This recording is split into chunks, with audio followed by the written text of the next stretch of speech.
देखिए, मैं 1984 से राजनीति में हूँ और सबसे पहले मुझे मरहूम राजीव गांधी साहब ने टिकट दिया। मैं 84 में लड़ा,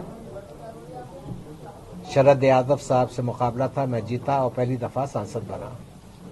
और उसके बाद मैं 5 दफ़ा सांसद रहा, विदेश मंत्री भी बना देश का, स्वास्थ्य मंत्री भी बना।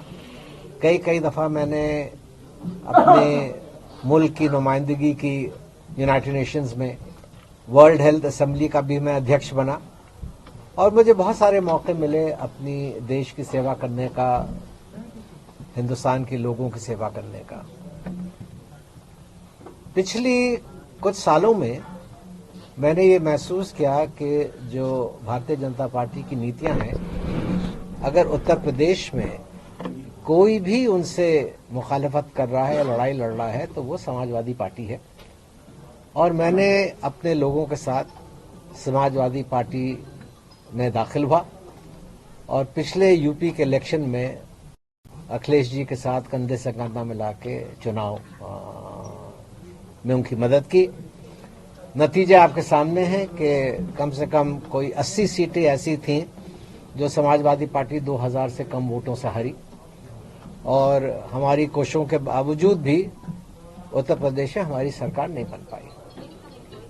जब इंसान राजनीति में आता है तो उसके 2 मकसद होते हैं, देश की सेवा करना, मगर सेवा उस वक्त हो सकती है जब उस आदमी को भी ताकत दी जाए तो सेवा में और दम आ जाता है। मुझे हमेशा एक बात का ख्याल रहता है कि जब मेरे पिताजी राजनीति में जाना चाहते थे तो वो महात्मा गांधी जी से मिलने गए और गांधी जी ने बहुत प्यार से उनके सर पे हाथ रखा और कहा कि तुम पहले अपनी 1 लाख रुपए साल की आमदनी कर लो। उस जमाने में 1 लाख बहुत होता था। और जब मेरे पिताजी ने पूछा क्यों, तो बोले ना देश के साथ बेईमानी करोगे ना लोगों के साथ बेईमानी करोगे। उस सोच से राजनीति में मेरा परिवार आया और मैं भी उसी सोच से आया कि हमें किसी इंसानों में फर्क नहीं करना चाहिए। हमारी नज़रों में सबसे बड़ी चीज़ देश की खिदमत होनी चाहिए और देश तरक्की करेगा तो चाहे हम हिंदू हों या मुसलमान हों, हम भी तरक्की करेंगे, हम भी आगे बढ़ेंगे। उस नियत से मैंने सियासत की।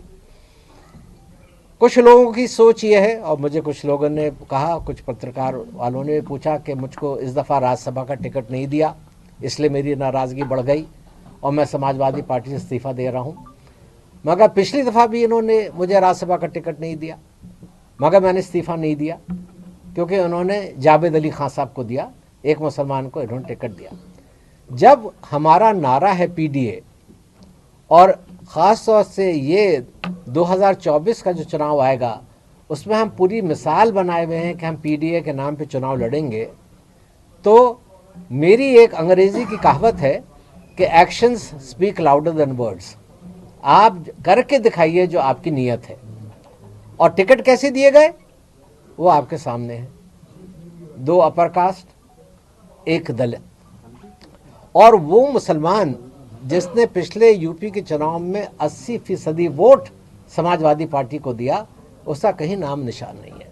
मैंने अखिलेश जी को खत लिखा है और उसमें मैंने ये लिखा है, आपने मुझे टिकट नहीं दिया, मुझे इसका अफसोस नहीं है। आपने किसी मुसलमान को टिकट नहीं दिया, मुझे इसका ज़्यादा अफसोस है। और इसलिए मैं ये कदम उठा रहा हूँ कि अगर आप पीडीए के नाम पे चुनाव लड़ना चाहते हैं तो पीडीए की आपने तो मिसाल ही ख़त्म कर दी। स्वामी प्रसाद मौर्य साहब नाराज़, वल्लभी पटेल जी नाराज़, कई विधायकों का फ़ोन मेरे पास आया है कि हमारी पार्टी में क्या हो रहा है, कैसे हम लोग आगे जाएंगे।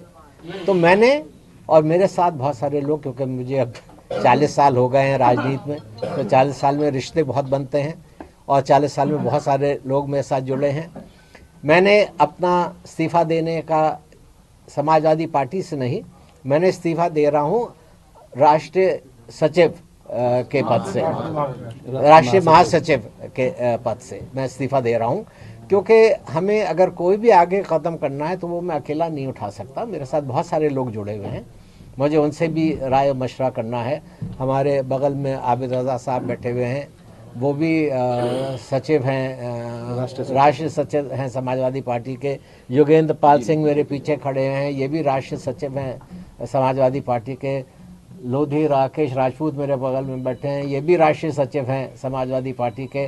साजिद अली साहब यहाँ पे आए हुए हैं, यहाँ खड़े हुए हैं, ये उत्तर प्रदेश समाजवादी पार्टी के सचिव हैं। बहुत सारे लोग योजना सभा से जुड़े हुए हैं, बहुत सारे लोग अलग अलग पद पे हैं, सब आए हुए हैं यहाँ पे।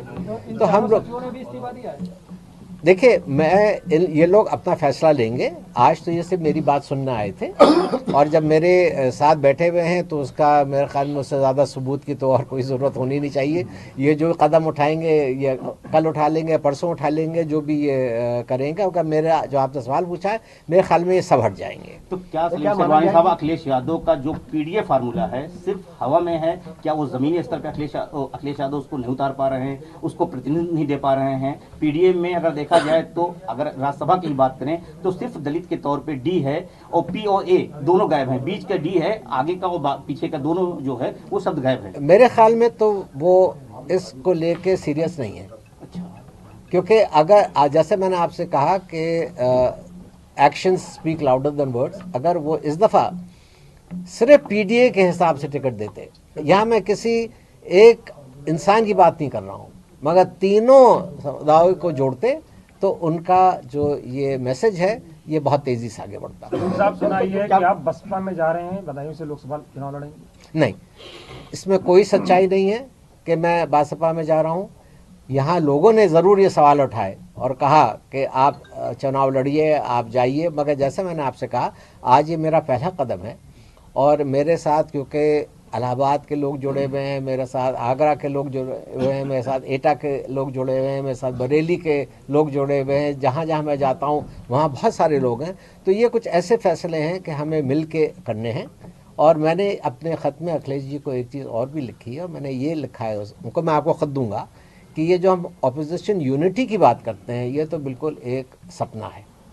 हर आदमी टूट रहा है। अपोजिशन को ज़्यादा दिलचस्पी आपस में लड़ने की है, मगर एक होके रूलिंग पार्टी के खिलाफ लड़ने में मुझे कोई इनकी दिलचस्पी नजर नहीं आती। क्या समाजवादी पार्टी में मुसलमानों की अनदेखी हो रही है, यही वजह है कि इस पद से आपको इस्तीफा देना पड़ रहा है?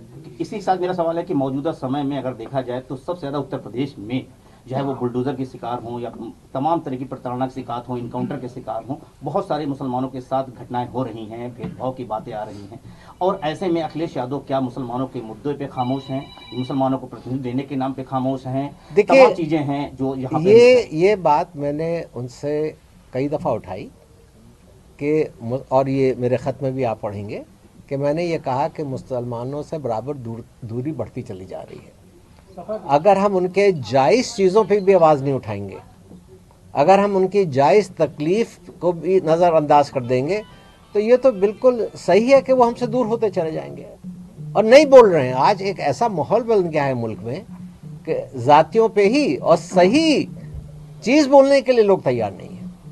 तो क्या आपने बसपा के साथ पूरा फुल स्टॉप लगा दिया है? कोई गुंजाइश नहीं है? नहीं, मैंने किसी के साथ फुल स्टॉप नहीं लगाया है। मैंने बीजेपी के साथ भी फुल स्टॉप नहीं लगाया है। तो आपने ये भी कहा है अपने लेटर में कि आप ये साफ करें कि बीजेपी से अलग कैसे है समाजवादी पार्टी। हाँ, ये शब्द आपके लेटर में है। हाँ, कि बीजेपी से कैसे अलग है। क्या आप मान रहे हैं कि समाजवादी पार्टी भी बीजेपी की राह पे, बीजेपी के कदम पे चल रही है? खास तौर से पीडीए को लेकर मैंने ये सवाल रखा है। मैंने कहा जो आपने इस वक्त जो फैसला लिया है इस दफ़ा राज्यसभा की टिकट देके, तो आप में और उनमें क्या फ़र्क है? ये मैंने नहीं कहा कि आप उससे क्या वो हैं। तो जहाँ आपने भी सवाल पूछा कि मेरा आगे का क्या फ़ैसला होगा, मेरे देखिए राजनीति में आप एक तो वो होता है जो अकेले बैठ के फैसला कर ले, मगर सही फैसला ये होता है कि आपके साथ 40 साल से लोग जुड़े हुए हैं। आप उनको बुलाइए, उनके साथ बैठिए, उनके साथ फैसला कीजिए और उसके बाद तय कीजिए कि आपको अगला कदम क्या उठाना है। शेरवानी साहब, यह समाजवादी पार्टी में आपकी दूसरी पारी थी, आबिद रजा की भी दूसरी पारी थी। आबिद रजा की रंजिश, जो पॉलिटिकल रंजिश रही धर्मेंद्र यादव से रही, किस तरह की चीज़ें हुई 2012 से 17 के बीच में, वो सारी चीज़ें साफ हैं। आपको 2009 में टिकट काट दिया गया, वहाँ से उतारा गया, फिर दोबारा से धर्मेंद्र यादव को दिया गया टिकट। तो दोबारा पहले में मुलायम सिंह यादव के साथ एक लंबी पारी आप खेले, समाजवादी पार्टी के साथ आप मुझे लगता है 1.5 साल की भी पारी नहीं खेल पाए पूरी तरह से सफल, जबकि जब आप समाजवादी पार्टी पूर्व सांसद को भी शामिल करा दिया, लंबी फहरिस्त है। चौधरी लियाकत अली साहब बैठे, ये भी हमारे साथ गए, लंबी वो लेके गए थे। क्या आप अगर आते हैं, छोड़ते हैं, मान लिया आपने कहा कि हम 1-2 दिन में बड़ा फैसला ले सकते हैं राजनीतिक तौर पर, आज मेरे साथ गए, एक खत है मेरा, ये मैं आप लोग को दे देता हूँ।